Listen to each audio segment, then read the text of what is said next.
Distingués invités à vos titres et qualités respectives, camarades, étudiants et étudiantes, bonjour.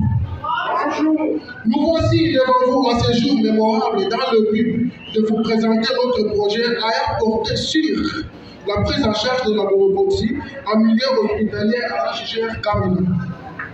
La gonorrhée, plus familièrement connue sur le nom des choux, pisée ou blénorragie, c'est une maladie connue depuis plusieurs milliers d'années.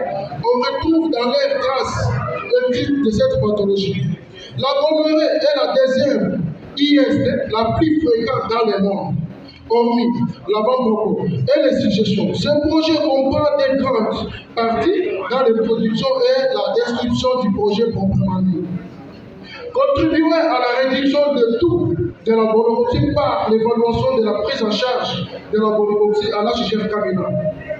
Les activités proposées telles que la campagne de sensibilisation, les ateliers sur la prévention d'infections sexuellement transmissibles visant à améliorer de manière significative pour la connaissance des habitants et encourager l'adoption des comportements favorables et à la santé des cadres logiques.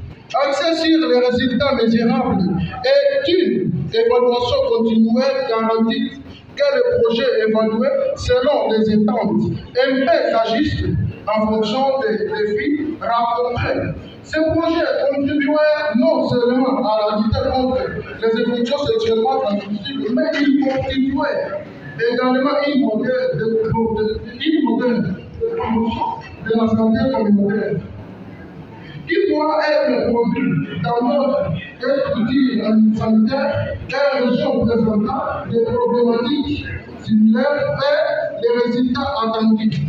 Il y a une baisse de cas ou d'infections sexuellement transmissibles, surtout chez les jeunes, une amélioration de la qualité de la vie.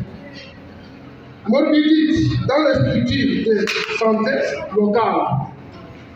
Afin d'assurer la durabilité des changements de comportement sur les seuls pertinents des décrets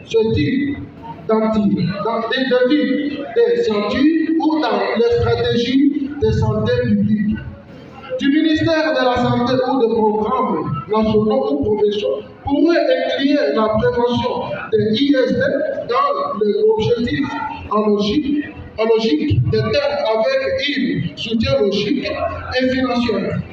Le succès de ce projet pourrait vivre des modèles pour d'autres quartiers ou communes connaissant une situation similaire en matière de prévalence de